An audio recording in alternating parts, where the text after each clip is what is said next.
From screaming at hospital staff, You idiot! You sick! to constantly badgering them, Did someone bring in my tray? Are you f***ing serious? After Dr. Nasruddin talked to him, Steven didn't change at all. to terrorizing nurses with his vile behavior.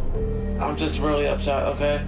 This is the dark story of the 600-pound life patient who abused hospital staff for fun. Before the world met him as one of my 600-pound life's most polarizing figures, Stephen Assanti's story had already begun unraveling decades earlier at a small Rhode Island home that rarely knew peace. I struggled with my weight almost all my life because my childhood wasn't good, to say the least. What the world would later interpret as arrogance or cruelty was, in many ways, born out of a childhood where chaos was the only constant.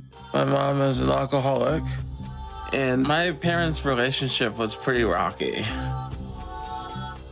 So me and my younger brother Justin put up with a lot of abuse because of that.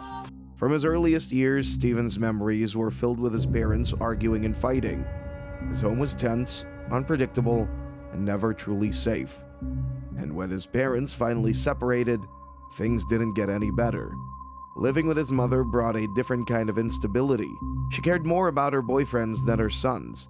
And to make things worse, many of the men she dated were violent, and the boys often ended up on the receiving end. When she wasn't caught up with a man, she was out drinking and partying. Affection wasn't something she offered. Instead, she tried to keep the boys occupied with anything that would keep them quiet while she enjoyed her life. And most times, it came down to food. She used to buy me and my brother fast food, cereal, cupcakes, anything we wanted to keep us quiet while she goes out drinking every single night. In a strange way, food became their babysitter, a stand-in for comfort, and a shield against loneliness. Food was my comfort through good and bad situations. When their parents finally divorced, the fragile sense of family they had disappeared completely. Their mother moved on with a new boyfriend, leaving Stephen and Justin behind to live with their father, Steve Sr. For a while, the boys tried to adapt, but the damage was already done. And it was a traumatic moment for me.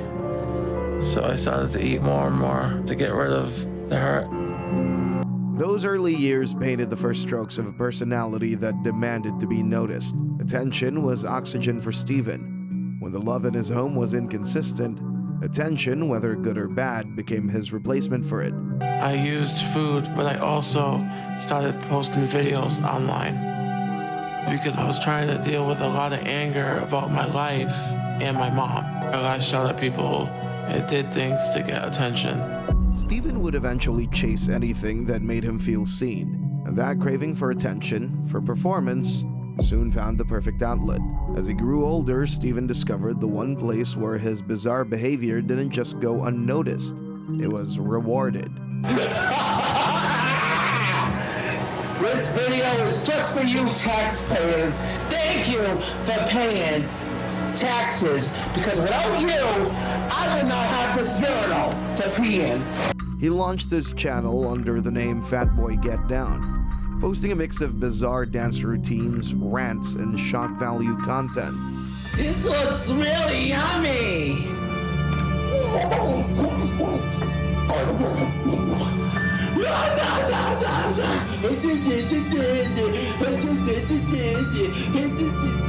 To many, it was disturbing, but to Stephen, it was intoxicating. For the first time, people around the world were reacting to him. He didn't care if they loved him or hated him. The only thing that mattered to Stephen was that he got what he wanted from them, which was attention. Without you, I would not have this cans of food to eat. Without you, I would have pills to take to keep me alive. But his need to be the center of attention came at a cost, and the first to feel it was his own brother. Though they shared the same childhood, Stephen and Justin never formed a bond. Justin later admitted that living with Stephen made an already difficult childhood even worse. Stephen came back home and he was up to his old tricks of abusing me mentally. He couldn't hit me physically because he couldn't get up, but he used to pound on my wall over and over recovery until I finally gave him what he wanted. The boy who once sought comfort through attention and food had evolved into a man who sought control through chaos. And viewers couldn't help but wonder the level of trauma the boys must have gone through to end up like this. Before the cameras from My 600 Pound Life ever aired, Stephen Assanti had already become his own show. Mr. Assanti, I can't help you if you're hollering at me. I just came in at 7. I have been on this thing for half an hour. Hearing people half an hour. So if you're not in here in 5 minutes, the police will be called. Before My 600 Pound Life ever called, hospitals across Rhode Island had come to know Stephen for all the wrong reasons. I am on a bedpan. I don't like that. I don't like her. You want to hang her? You son of a die! I'm on the bedpan for half an hour. I got piss all over my bed. Right, Mr. Assanti? Get the out of here. Okay. I need help. I'll call the cops. Don't hit me, broad. He'd been admitted several times in the years leading up to this televised journey, yet each stay ended with either being transferred to a different hospital or kicked out entirely. Stephen had a terrible history of abusing hospital staff for fun, and it was more than just defiance. It became clear that the same impulses that led him to food and attention were now aimed at anyone who tried to help him. So I have moments where I yell a little bit, or I'll just have trouble controlling my attitude. Stephen had a habit of manipulating everyone around him to get exactly what he wanted, and that didn't stop even when he was admitted under supervised care. While recovering and supposedly following a strict diet, he still found ways to bend every rule in sight, even going as far as ordering pizza straight to his hospital bed. Because I got kicked out of a previous hospital for ordering a pizza. With nowhere left to go and most hospitals unwilling to take him, there was only one doctor left willing to try. And now I have to find a way to go to Houston because Dr. Nazardin is the last person that I can go to.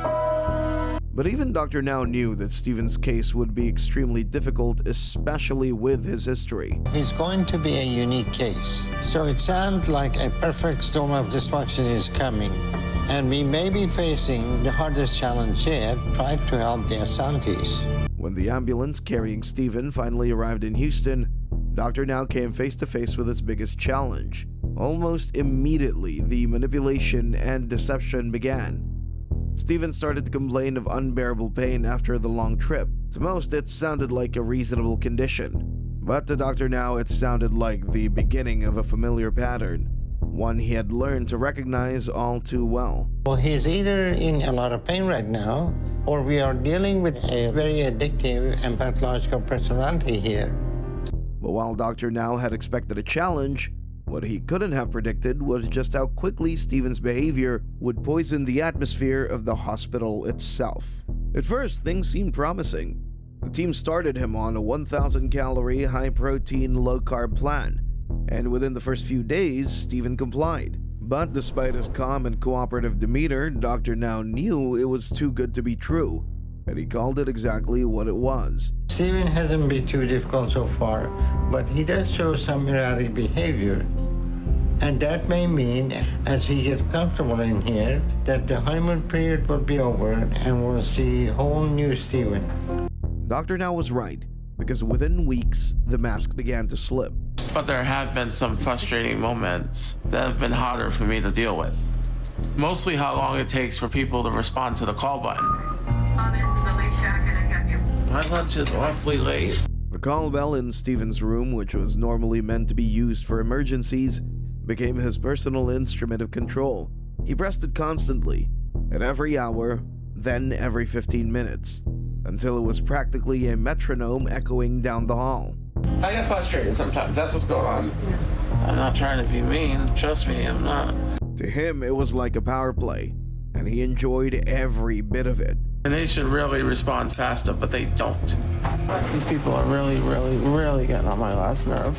In the weeks that followed, Stephen's behavior would spiral even further. I know I'm still having my bad days, and the hospital isn't happy about that. But it's ridiculous what I have to do to get people to respond around here. Dr. Now began to get complaints daily, and the nurse's patience was running out. The man they were trying to save from himself had become a nightmare.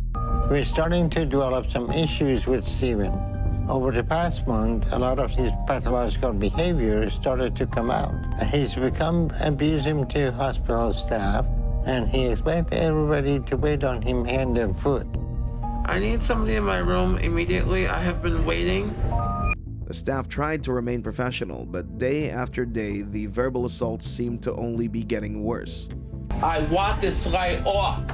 It became clear that Stephen wanted to be waited on like royalty, and that was completely unacceptable. When Dr. Now confronted Stephen, he gave one of the silliest excuses ever heard on the show. I sometimes I get frustrated. I tell him, if I act like a kid, I want you to treat me like a kid. Dr. Now quickly gave him a brutal reality check. How old are you? I'm 33 years old. So it's time for you to grow up. He tried to make Stephen see how bad his behavior was and warn him that there would be consequences if this continued. And while Stephen agreed to change his abusive behavior, I don't want to hear of this issue again. Yes. And if I do, then this is going to be a very different conversation. All right. it became painfully clear that his apology meant nothing. Apologizing was just another tool in his arsenal, a temporary truce until the next confrontation. At this point, Stephen is having a behavioral problem, but at the meantime, he's very sick and he needs medical help.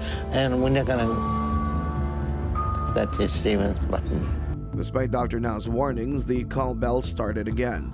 Stephen's behavior this time would spiral to become even worse than before. After Dr. Mesredan talked to him, Stephen didn't change at all. He keeps bothering, he keeps calling. Damn it!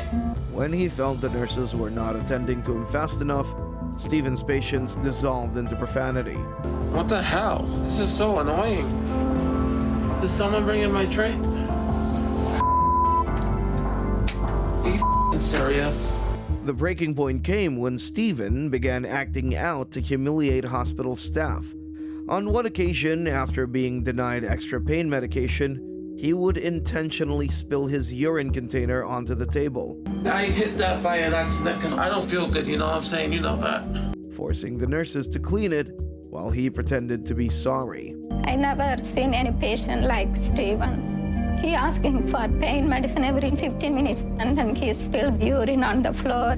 Viewers were completely shocked by Stephen's actions, saying, when he flipped over the pee jug and the poor nurse had to clean it, he was being such a prick. What to others would be an unthinkable act of disrespect was, to Stephen, another way to assert dominance. By this point, the staff had reached their limit. Dr. Now's warnings had made no difference and sent him instead on a rampage. The truth was that Stephen had grown to believe that no matter how far he pushed, someone would always clean up his mess and get him what he wanted. But all of that changed when Dr. Now finally decided to confront him again. You come here for help, and at this point, there's nothing I can do to help you. So you're done here. Stephen, sensing the gravity in Dr. Now's tone, tried to backpedal and ask for forgiveness. But this time, Dr. Now didn't flinch. And unless you have an emergency, you will not be admitted back. For a moment, Stephen's bravado shattered. He begged Dr. Now for one last chance, pleading that he had nowhere else to go. But Dr. Now had seen enough to know Stephen would not change. If you say you have nowhere at all, I will have you drop in homeless shelter in a few minutes. You are finished. It was one of the few times the camera captured Stephen looking genuinely afraid. Please, I want to. But the truth was that Stephen was not afraid of losing the help. Rather, he was worried he would lose the attention he had built his entire life around. Because for him, even negative attention was better than being forgotten. Stephen is so far off the chart from what we have ever experienced that there is no systematic approach to him, aside from how you teach a child to behave. No matter what you're addicted to, it all comes down to a choice. Either he wants to change and he's willing to try, or he isn't. Despite discharging him, Dr. Now feared the worst as Stephen left the hospital. Stephen is very good at manipulation, so this is not going to be an easy process at all. Stephen was moved into a small apartment, a step meant to represent independence. At first, it seemed like a fresh start, a chance to prove he could finally manage on his own. But just as Dr. Now had feared, he fell back into his old habits immediately. Give me your phone and get the number. For what? For what? Pizza. Oh my God. The frustrating truth was that his father couldn't really say no. He had learned long ago that arguing with Stephen only led to chaos. If Stephen wanted pizza, he got pizza. I really don't want you to have it. It's the only time I want to have it, so What do you want? just a large pizza with cheese and pepperoni and 2-liter bottle of Coke. It was a pattern that had repeated itself for years, one that disguised itself as care, but in truth was the fuel behind his son's destruction. What his father never realized was that his own guilt and exhaustion had turned him into an enabler. I need a large cheese and pepperoni. Oh, yeah, but you need to put on something. Viewers were frustrated, with many calling out the dynamic for what it was, with one comment saying, "Through all of the bullshit, I was forever entertained by the dad doing every single thing both of them wanted, and then asking himself, how could this have happened?" Stephen's behavior spiraled almost immediately after his discharge. His health was declining again, the swelling on his leg looked gnarly, and his addiction problem was getting worse. What I was really nervous about was that the holidays are coming up, and I've never been alone on Thanksgiving or Christmas. So it was just scary knowing I'd be alone. The only new presence in his life was his caregiver, Princess, a woman who probably didn't understand what she was getting herself into. I've been taking care of Stephen for a month now, and he can be a handful at times, but I like challenges, and he is a challenge. But she was about to find out that Stephen's challenge was not just physical, but also emotional, psychological, and deeply manipulative. Within the following weeks, Stephen began missing appointments. His calls went unanswered, and Dr. Now was worried something might have happened. I'm not sure if it's because he's hiding something or if he's in trouble, so I'm trying to find out. When Princess tried visiting, he wasn't home, yet his walkers were still there. Something felt wrong. Following her instincts, she redialed the last number on his phone, and that's when the truth began to surface. It led her straight to a hospital where Stephen had been seen seeking out for more pain medication. Stephen is having some abnormal behavior that is concerning. Princess called me to tell me how Stephen is abusing the system to get painkillers. That call changed everything, and when Dr. Now showed up at Stephen's apartment, he finally saw him. But he looked worse than ever. How you doing? Okay, how are you? I'm doing okay. You're pulling your hair out. Well, I'm not pulling it out like big, huge pieces, but they're like little strands. His hair was patchy. He looked bigger than before, and he was still acting like a child that could not recognize people trying to help him. Do you think you lost any weight? Well, Dr. Now could hardly believe the number of pizza boxes scattered around the apartment, especially since Stephen had only moved in just a few weeks earlier. Dr. Now called him out on his repeated hospital visits. He had already been to over 20 hospitals, using each one to get more medication as if it were a game. The pattern was very obvious, and Dr. Now had no choice but to give him an ultimatum. I need to see weight loss from you. If you have no weight loss, we're gonna drop you, okay? You're gonna be on your own, and this is gonna be end of the road. Dr. Now knew that Stephen's addiction to pain medication was potentially deadly. Tackling that would have to come first before they could even begin to address his weight. Behavior is not acceptable.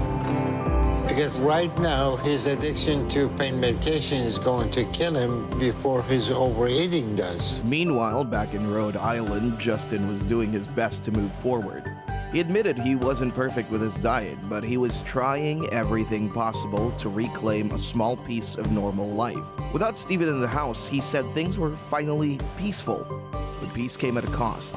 Their father was still financially tied to Stephen's every demand and had begun slipping deeper into debt. Between rent, food deliveries, and constant phone calls begging for pizza, Steven's control over the family stretched hundreds of miles. Because Steven still calls my dad all the time, and he always gives in and orders a pizza to be delivered to Steven. Why you asking for pizza again? I cannot afford it. If I don't order Steven this pizza, he will go to the hospital, and I don't want to see him do that. It was more than just food at this point, and viewers completely lost it. One viewer said, "I can't with this family. Honestly, the astronomical levels of dysfunction are hard to comprehend. Steven, were he mobile, would be 100% a serial killer. He's a complete sociopath. I don't even know where to begin with their father. He both enables and ridicules their respective addictions, all the while playing the victim." Another comment said, "I hate the Assanti father. He's such a vile human being. The Assanti father is obnoxious and a loudmouth who raised 2 kids who have no basic independence. He pits them against each other, ridicules them, enables their addictions at every turn, and makes every excuse in the book for the behavior. He's literally sick and mentally unstable." By the time Steven stepped back on the scale for his next appointment, the scale told the truth better than words ever could. I hope I show him enough today to prove to him that I can do it. Despite his lack of progress, to everyone's surprise, Dr. Now gave Steven one last chance. He had to lose 60 pounds in 30 days. But the doctor suspected that all of Steven's tears, promises, and charm were nothing more than manipulation and just another game to him. He is playing game after game, and he has a system of manipulation where he knows how to get food he wants, and he knows how to get his pain medicine. My big concern, though, is that this is all just a performance for Steven, and that he still thinks that he can manipulate the whole system and get away with it. And he would be proven right almost immediately. On the drive home, Steven suddenly clutched his side, claiming he was in unbearable pain and demanded to go straight to the hospital. I told Dr. Nazardin my leg hurt so bad, I needed painkillers. But he didn't listen, and the pain got unbearable. So I had no choice. I had to come here to get my pain meds. Princess could not believe the lengths Steven was willing to go to get what he wanted. She watched him pull a goofy face in the middle of his supposed agony. Even she could see the truth. Steven's addiction wasn't just to food or medication. It was almost as if he thrived on manipulation. Mentally, he's not ready to lose weight. Steven is full of games, and the game that he plays is for narcotics. We're all trying to help him, but with how Steven is acting, he's about to lose everything. When Dr. Now confronted him in the hospital, he didn't hold back. He bluntly told Steven that he had a serious substance problem and had no desire to change. The truth was that his entire stay in Houston had been more about feeding his habits than healing from them. After 6 months, Steven had only gotten worse. And this time, Dr. Now had reached his limit.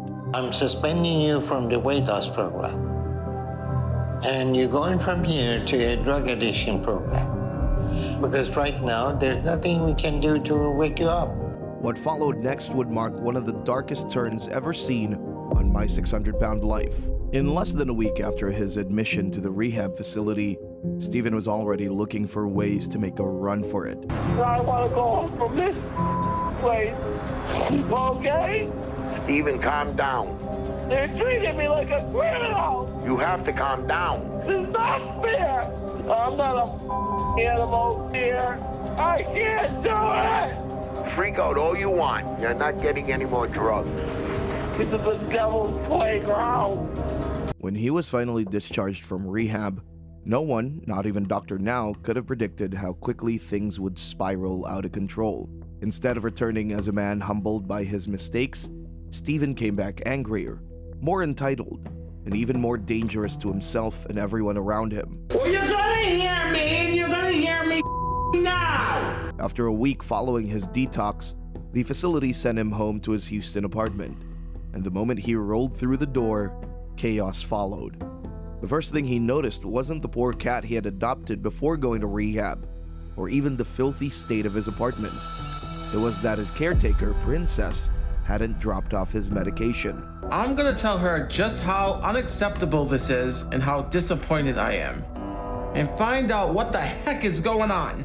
When Princess explained that she couldn't leave it until the $150 delivery fee was paid, Stephen called his father immediately to demand for the money. Clean up your ears and clean them out good.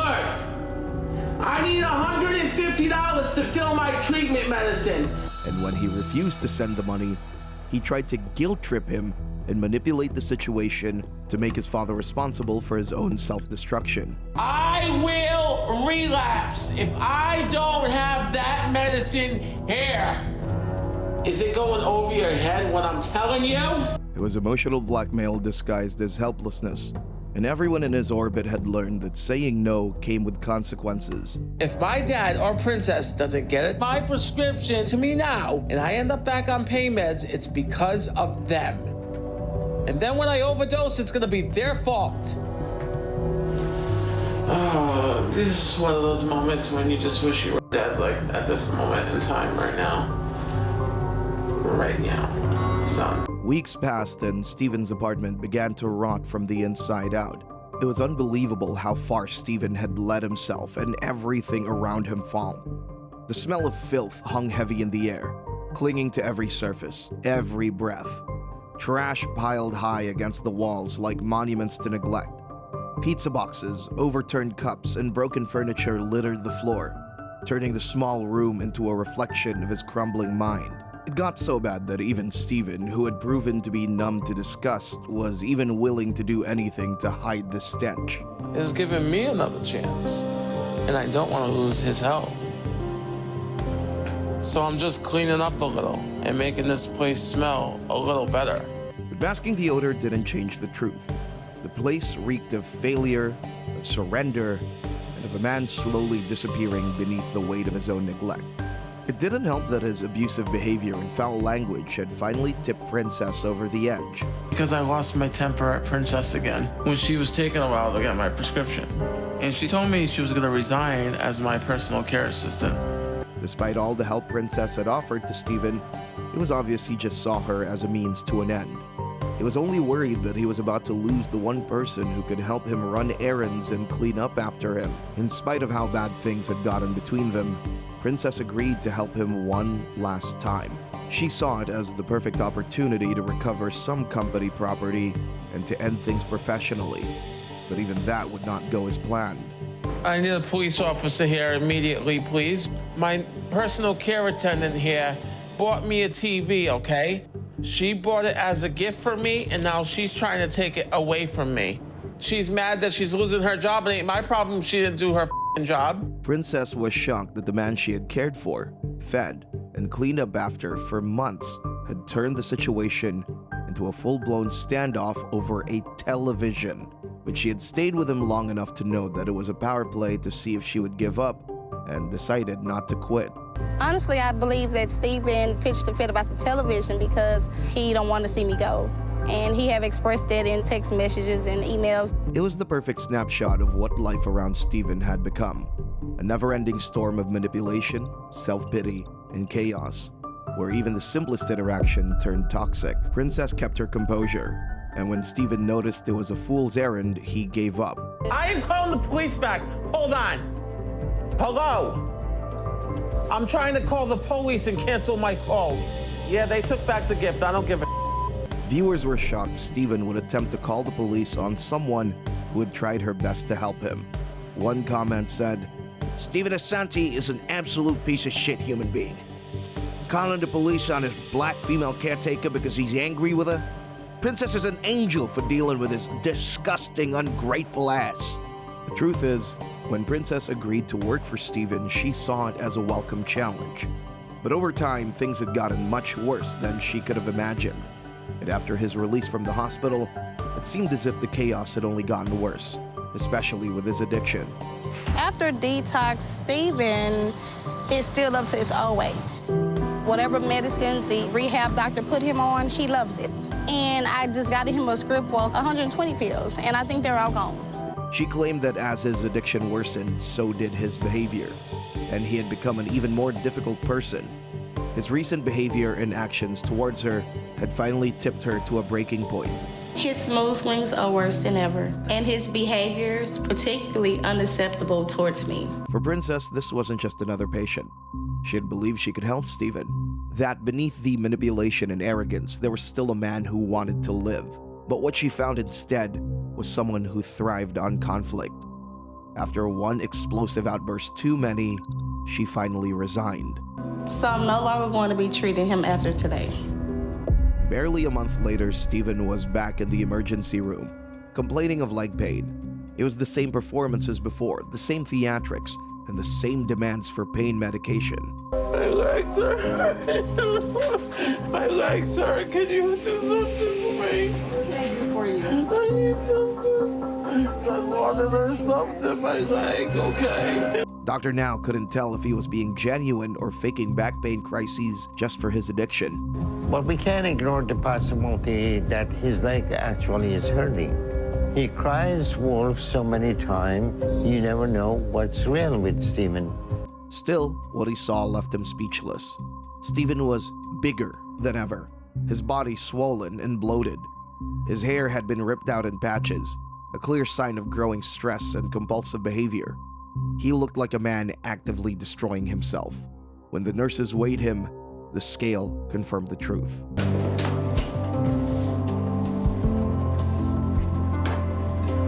Oh no. I gained over 100 pounds back. Stephen had gained over 100 pounds in a matter of weeks. Dr. Now was furious, but beneath that anger was pity. You have gone so far backward that it's unbelievable. You gained 100 pounds and you're dealing still with the drug addiction, you're still dealing with the food addiction. But rather than take accountability for his actions, Stephen instead tried to play the victim. Since Princess quit, I believe everything went downhill.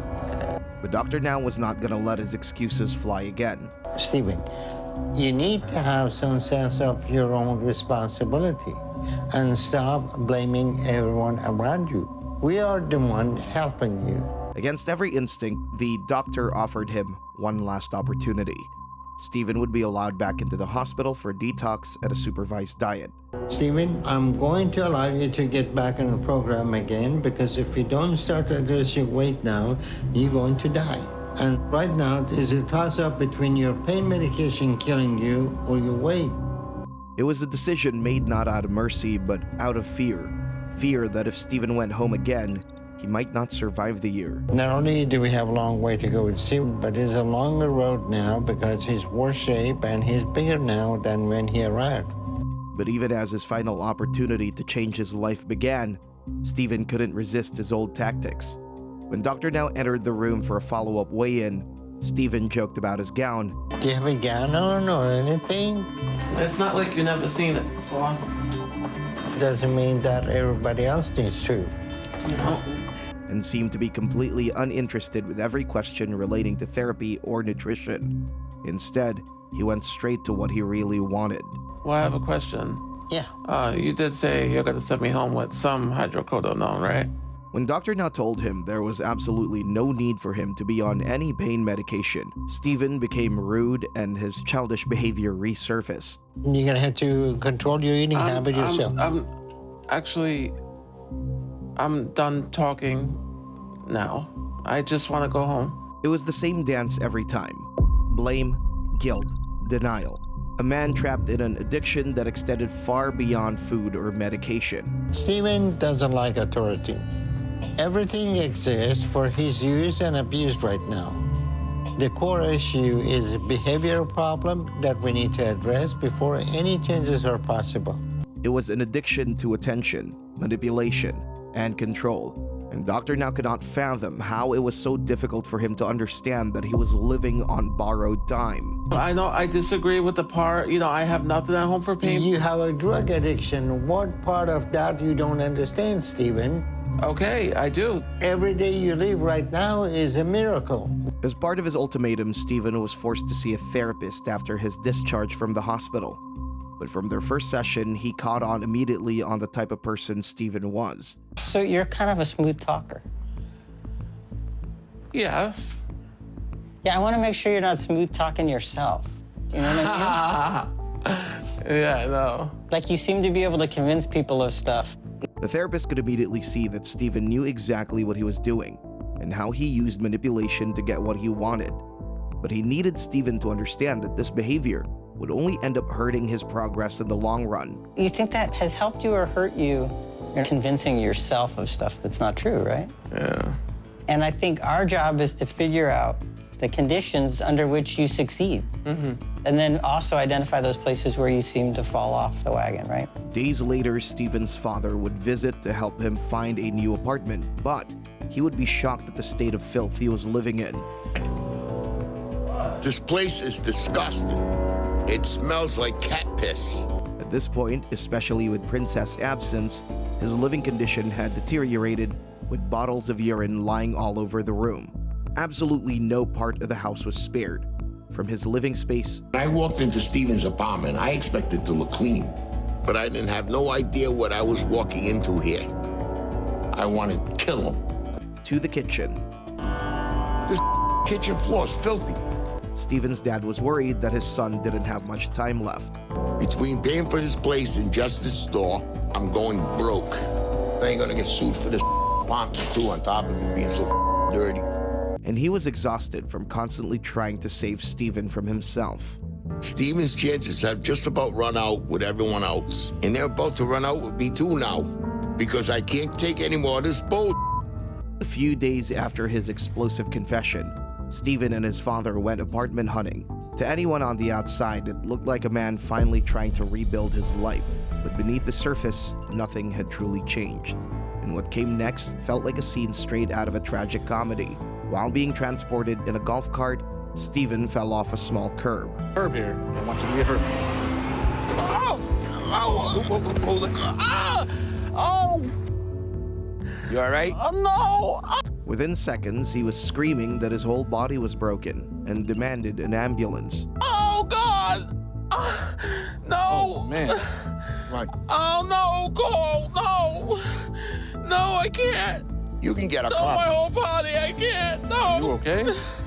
His father stood frozen. He had seen this act too many times before. The crocodile tears, the theatrics, the manipulation. I can't believe this. I don't think he fell for real, Oh, God! but I don't know. Because Steven has done this so many times. I'm not sure what to do right now. Oh, I can't! If he's hurt and I ignore it, he can end up with an emergency. But if he's faking, then he'll get more pain meds like he wants. But as always, guilt won. They called for an ambulance anyway. When paramedics arrived, Steven refused to move, claiming unbearable pain. Oh, I can't. It hurts. What hurts? Everything. My back and stuff. Did they call? Yeah, They're here now. now. His father had finally been able to see that it was all part of a ploy to get pain meds, and he wasn't falling for it this time. Can't believe this. I think Steven's up to his old games, and this is all just an act. His leg excuse does not work anymore, so he has to come up with something new. And I have to put an end to it. Steven Sr. decided to try a different approach and told Steven that the paramedics couldn't reach the spot where he had fallen, meaning he would have to get up and walk. And almost instantly, Steven managed to stand and make his way to his father's van. Yeah, once he's standing up, he's fine.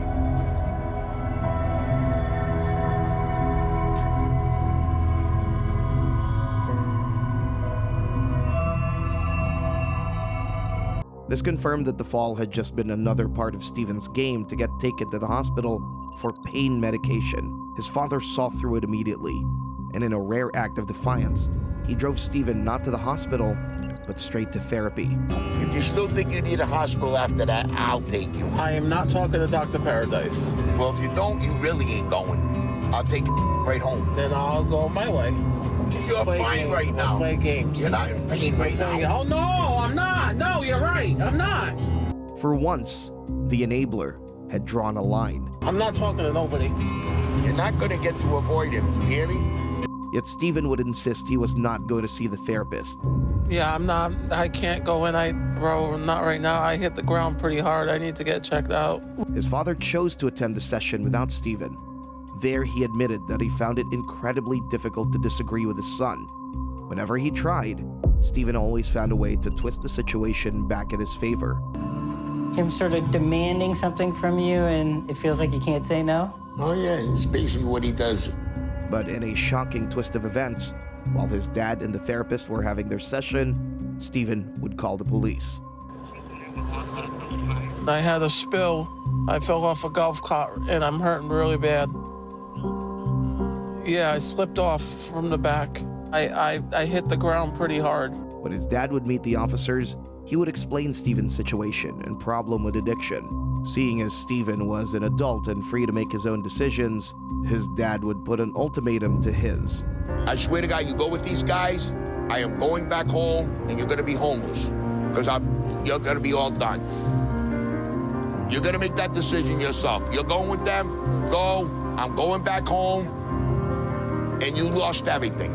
Stephen's decision to stay and not go with the officers to the hospital actually proved that so much more could be achieved in terms of his health if his father just stopped saying yes to his many demands. No, I'll go with my dad. So get that off your neck. You don't need it. You didn't have it on all this time.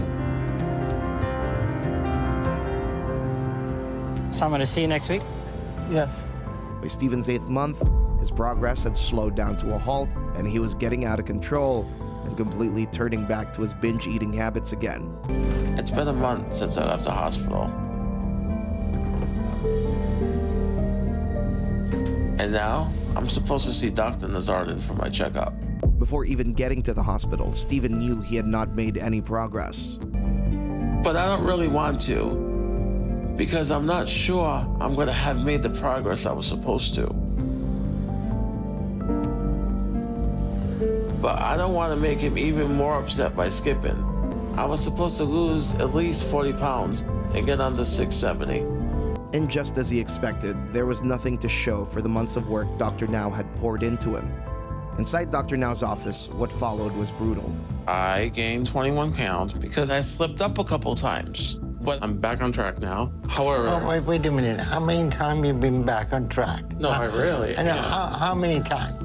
The doctor further confronted Stephen head-on, telling him he'd made no progress, that every ounce of effort poured into him was instantly undone. Dr. Now also informed him that he had obtained his medical records. In the past year alone, Stephen had received over 35 prescriptions from 17 different doctors. You have received Tylenol and codeine, 259 tablets. You have received tramadol, 1,045 tablets. Hydrocodone, 970 tablets. It wasn't just about his addiction anymore. Stephen's actions were starting to border on fraud. Dr. Now made it clear that the system had caught up with him. All of his information would now be entered into a nationwide database. The next time he tried something like this, he would face arrest. You have exhausted lifetime hospital privileges to be admitted. So your days of abusing system are over. Stephen sat in silence. His manipulation for once had run out of room, but Dr. Now wasn't finished. He asked Stephen to follow him into another room, and there, he stood him in front of a mirror. Look at yourself. Look at what you have done to your body. At first, Stephen laughed it off, but when he finally paid attention, his face changed from shock. For the first time, he was forced to confront the reality he'd spent years avoiding. See what you really need to see? Yeah, I don't want to look anymore. His body was unrecognizable. His life was in ruins. The manipulator had finally run out of victims except himself. Yet even after all of this, Dr. Now still couldn't bring himself to cut Stephen off completely. He gave him one final warning, one last chance to prove that he wanted to live. If he returned without losing weight, it would truly be the end. His pain medicine has been shut off, so he doesn't have any choice but to give up this addiction. And he can either get with the program and work with us to get on the right track to live, or his chances are up. For a moment, Stephen seemed to take it seriously. When I got home after seeing Dr. Now last week, It took a little while, but the stuff he said sunk in. He threw away his soda stash. But I feel like I'm waking up a little, like some haze is clearing in my head. And I don't want who I saw in the mirror to be me. And confessed to finally wanting to actually change. So I decided to make a change, and I'm doing it by throwing out all the stuff that's bad for me. Got a lot more soda to go, a lot more bad stuff. And true to his words, his actions would reflect on the scales during his next appointment to see Dr. Now. I'm in 50 the last time I weighed in, and Dr. Now told me to lose a good amount of weight on my own. To prove to him I'm finally 100% committed to the program. Oh. It was Steven's first independent progress since starting the program, and Dr. Now was happy that he was finally moving in the right direction. So you lost 73 pounds in a bit over 2 months. That is a move in the right direction. So I'm proud of you. When the episode aired, viewers flooded Reddit threads and TLC forums, dissecting every frame.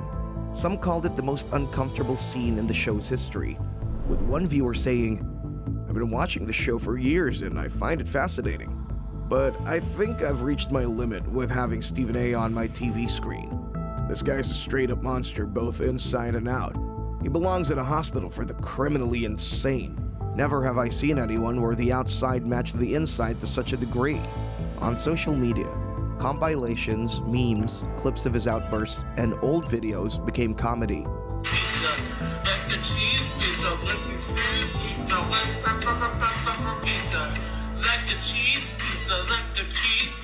His rants, his manipulation, even his cruelty remixed into punchlines, and people couldn't get enough.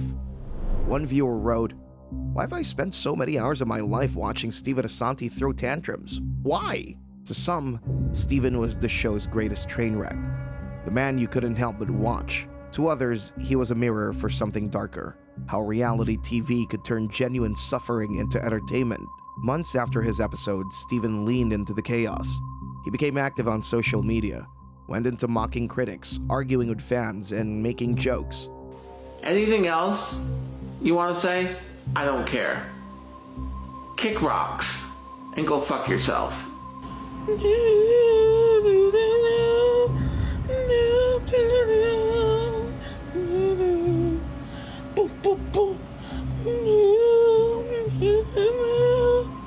On Cameo, he sold videos of himself shouting greetings. Hi, Liz! It's Stephen Assanti from My 600-Pound Life. Meow. Sometimes slurring words or laughing mid-sentence. It was equal parts spectacle and self-parody. He had become exactly what he wanted, known. But behind the laughter and the shock value was the same emptiness Dr. Now had seen in that mirror, the kind that no applause could fill. For Dr. Now, Stephen was one of the hardest cases of his career. For the audience, it was one of the most unforgettable episodes ever seen. And for Stephen Assanti, it was proof that in a world built on spectacle, you can become famous, even for your own downfall. Because when the lights fade and the crowd stops watching, all that's left is the mirror and whatever's staring back.